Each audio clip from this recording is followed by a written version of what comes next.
안녕하세요. 자연재생한의원 전상우 원장입니다. 흉터 중에 가장 심한 비후성 반응에 대해서는 용어도 낯설기도 하고 평소에 보기 어려운 흉터이기 때문에 잘 모르시는 경우가 많은 것 같습니다. 그래서 오늘 이 비후성 반응에 대한 전반적인 내용을 설명을 해드리려고 합니다. 순서는 이렇게 다음과 같고요.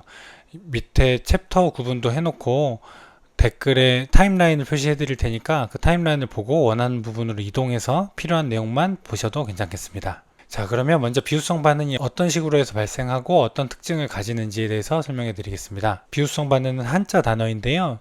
살찌고 두꺼워졌다라는 비후라는 단어와 흉터를 의미하는 반응이 합쳐져서 이루어진 용어입니다.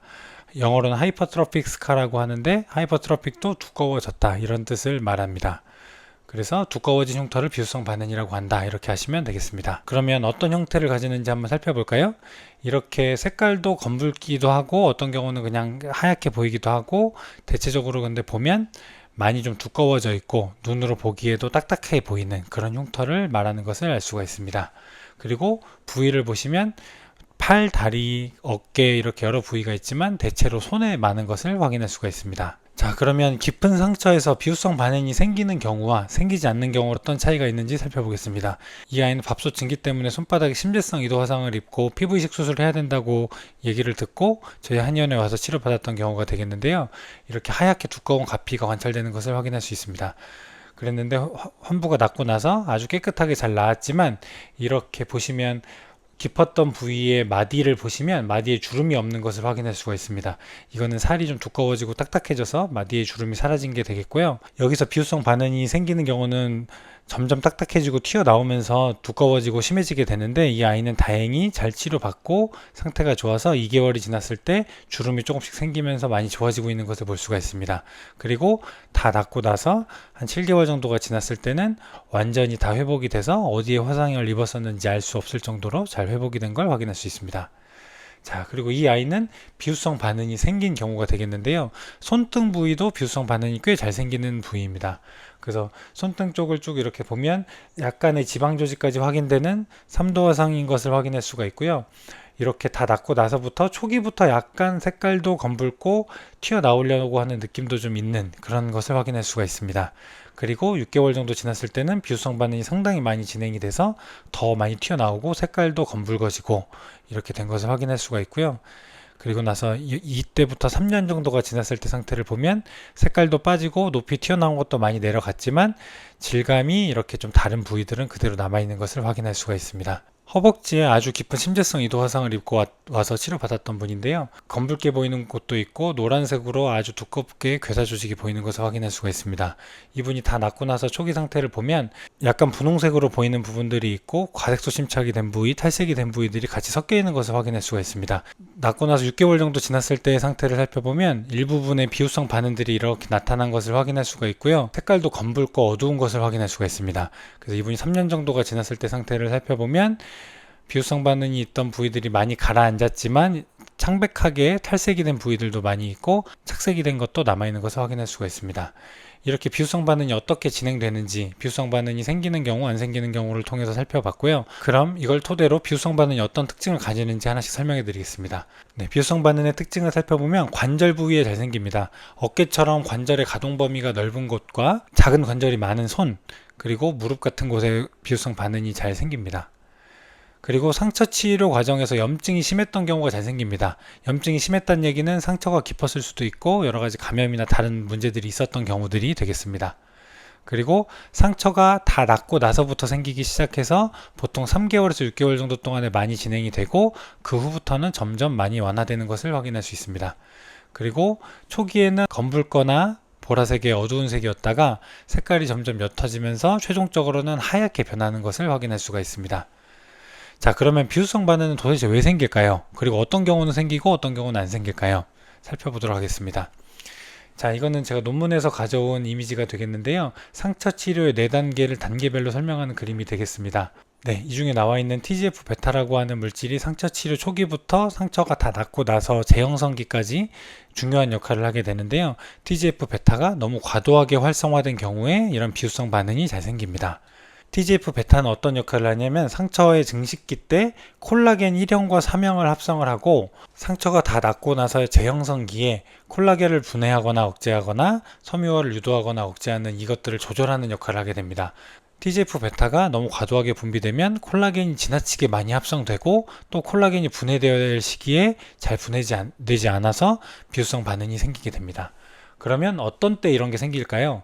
아까 염증이 심할 때 생긴다고 했는데 상처가 깊게 손상됐을 경우에는 염증이 심하고 상처 치료 기간도 길다 보니까 이럴 때는 비후성 반응이 생길 가능성이 높아지게 됩니다. 그리고 치료 중간에 뭔가 문제가 생겨서 상처가 빨리 낫지 않고 오랫동안 지속이 됐다. 일반적으로는 2주 이상 지속이 된 경우에는 비후성 반응이 생길 가능성이 높아지게 됩니다. 그리고 치료 중간에 감염이나 알러지 피부염 같은 걸로 또 염증이 심해졌을 때 그럴 때는 TGF-베타가 과도하게 분비되고 그로 인해서 비후성 반응이 생기게 됩니다. 그리고 또 깊은 상처일 때는 과도하게 콜라겐이 합성되는 것 뿐만이 아니라 땀샘도 파괴되고 피지선도 파괴되고 모낭도 파괴되고 멜라닌 세포도 파괴가 됩니다. 여러 피부 부속기관과 멜라닌 세포가 파괴되면 여러 가지 또 다른 후유증들이 생기게 되는데요. 그거는 뒤에서 다시 설명해 드리겠습니다. 자, 그러면 비후성 반응이 왜 생기는지 이런 것들을 알아봤고요. 비후성 반응은 어떤 증상들을 나타내는지 설명해 드리겠습니다. 비후성 반응은 아까 앞에서 설명해 드린 것처럼 피부의 여러 부속기관들이 파괴가 되게 되고 그 부속기관이 없는 상태로 다시 회복이 되다 보니까 여러 가지 후유증들이 남을 수 있습니다. 그 후유증이 뭔지 살펴보겠습니다. 먼저 피지선이 파괴가 되면 피지 분비가 되면서 피부 장벽을 유지하는 것들이 약해지게 되다 보니까 피부가 쉽게 건조해지고 상처가 잘 생기게 됩니다. 그리고 땀샘이 파괴가 되면 체온 조절에 문제가 생겨가지고 열 조절이 안 되기 때문에 쉽게 가려워지고 빨개지는 증상들이 생기게 됩니다. 그리고 또 모낭이 파괴가 되면 줄기세포가 새롭게 만들어지기가 어려워서 또 상처가 생겼을 때 잘 낫지 않는 증상들이 생기게 되고요. 또 모낭이 없기 때문에 털이 나지 않는, 특히 머리 같은 경우는 머리카락이 나지 않는 그런 증상들이 생기게 됩니다. 멜라닌 세포가 파괴가 되면 새로운 색소가 합성이 되지 않기 때문에 피부가 하얘져서 원래 피부색과 다르게 탈색되는 그런 증상들이 나타나게 됩니다. 그러면 구체적으로 어떤 증상들이 생기는지 살펴보겠습니다. 네, 이거는 콜라겐이 과도하게 합성된 결과로 증상이 생기는 건데요. 만지면 딱딱하고 주변 피부가 당겨지는 그런 느낌이 드는 증상들이 비후성 반응의 가장 흔한 증상이 되겠습니다. 그리고 빨갛게 이렇게 변해 있는 것을 볼 수가 있는데 이거는 새롭게 생긴 혈관이 너무 많이 생기고 또 땀샘이 파괴가 돼서 열 배출이 안 되기 때문에 운동을 하거나 매운 것을 먹거나 몸에 열이 나면 이렇게 쉽게 빨개지게 되는 그런 현상이 나타납니다.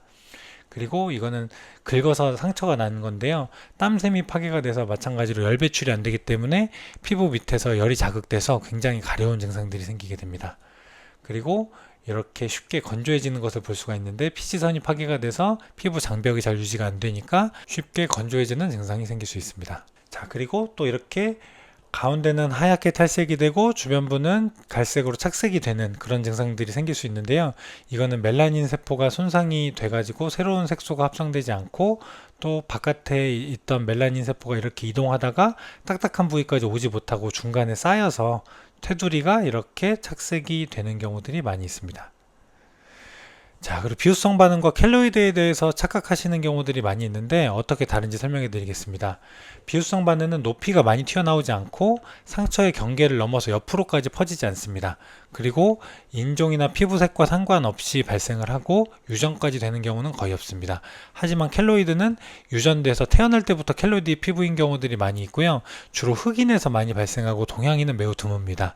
저희가 치료해보면 실제로 한 1000명 중에 한두 명 정도로 아주 드문 것 같습니다. 그리고 켈로이드는 많이 튀어나오게 되고 또 3개월에서 6개월 동안에 많이 진행되다가 감소하는 비후성 반응과 다르게 3개월, 6개월이 지나도 점점 심해지는 경우들이 많이 있습니다. 그리고 옆으로 퍼지는 것을 확인할 수 있습니다. 그러면 실제로 어떻게 생겼는지 확인을 해보면요. 이렇게 옆으로 이렇게 퍼져 있는 것을 확인할 수가 있고요. 여기도 마찬가지고 이렇게 높이도 많이 튀어나와 있는 것을 확인할 수 있습니다. 한국인에게는 아주 드물지만 간혹 있을 수 있고 내가 켈로이드 피부라면 상처가 생길 때마다 이런 흉터가 생길 수 있으니까 상처가 나지 않게 꼭 조심하셔야 되겠습니다. 자, 그럼 비후성 반응은 어떻게 치료할까요? 저희가 비후성 반응을 치료하는 방법에 대해서 설명을 해드리겠습니다. 생기지 않게 처음부터 예방을 하고 초기에 잘 대처하는 게 중요합니다. 그래서 저희는 침 치료와 연고 치료를 통해서 상처가 최대한 빨리 회복되게 하고 피부 이식하지 않고 나을 수 있게 그렇게 치료를 하고요. 비후성 반응이 생기는 초기에, 그러니까 상처가 거의 유합되었을 때, 그럴 때는 손 같은 경우는 특히 스프린트로 이렇게 핀 상태로 환부가 유합되게 하면서 압박을 하는 그런 형태의 치료를 병행하고 있습니다. 이미 사라지지 않고 남은 비후성 반응 같은 경우는 도침이라고 해서 끝이 날카로운 큰 침을 가지고 이렇게 콕콕콕 찔러서 딱딱해진 조직을 끊어주게 되고요. 그걸 통해서 피도 이렇게 나니까 열도 배출되면서 통증이나 가려움증도 많이 사라지게 됩니다. 그리고 레이저로 겉부분을 이렇게 태워서 깎아내면서 얇아지게 하는 그런 치료도 병행하고 있고, 또 착색된 부분이 있다고 하면 토닝 레이저로 착색된 부분도 제거하는 그런 시술을 같이 하고 있습니다. 이렇게 치료했을 때 어떻게 나았는지는 제 채널에 다른 영상에 많이 소개해 드렸으니까 참고하시면 도움이 되겠습니다. 깊은 상처에 피부 이식을 하지 않으면 안 낫는다고 하는 경우들이 많은데, 피부 이식을 하지 않고도 잘 나을 수 있고, 피부 이식은 가능하면 최대한 피하는 게 좋은데 그 이유에 대해서 설명해 드리겠습니다. 네, 먼저 이 아이도 피부 이식을 하고 나서 구축이 온 아이인데요. 특히 어린 아이들 같은 경우에 피부 이식한 부분은 잘 못 자라고 나머지 부분은 잘 자라는 차이가 생기기 때문에 크면서 구축이 계속 조금씩 생기게 됩니다. 그때마다 이거를 늘려주는 그런 수술을 계속 반복해야 되기 때문에 되도록이면 특히 아이들 같은 경우는 수술을 하지 않는 게 좋습니다. 그리고 한번 이렇게 이식한 피부는 다른 치료를 해도 별로 반응이 없습니다. 스테로이드 주사든 레이저 치료든 이런 것들을 해도 정상 피부가 다르기 때문에 치료를 해도 크게 호전되기가 어렵습니다. 그래서 되도록이면 수술을 하지 않고 치료하는 게 좋습니다. 특히 이렇게 관절 부위에 피부 이식을 한 경우는 피부 이식하고 나서 30% 정도 이식한 피부가 수축을 하거든요. 그래서 그것 때문에 관절이 구부러져서 잘 펴지지 않는 관절 구축 증상들이 생길 수 있습니다. 그래서 특히 관절 부위는 수술을 하지 않는 게 좋겠습니다. 네, 그리고 이렇게 가려움증, 건조함, 통증 같은 것 때문에 자꾸 긁어서 상처가 생기고 여러 가지 증상들 때문에 힘들어하는 경우들이 많이 있으니까 피부 이식은 되도록 피하는 게 좋겠습니다. 마지막으로 피부를 떼어낸 부위, 그거를 공여부라고 하는데, 공여부에도 이렇게 상처가 생기고 흉터가 남기 때문에 최대한 피부 이식을 하지 않고 자연스럽게 나을 수 있게 치료하는 게 좋겠습니다. 네, 이상으로 비후성 반응에 대해서 여러 가지 설명을 해드렸는데 내용이 좀 길긴 한데, 깊은 상처를 입고 여러 가지 고민하고 계신 분이 있다고 하면 영상을 처음부터 끝까지 다 시청해 주시길 바라겠고, 더 궁금하신 내용이 있으면 저희 한의원 카카오톡 채널이나 유튜브 댓글로 질문을 남겨주시면 답변 드리겠습니다. 감사합니다.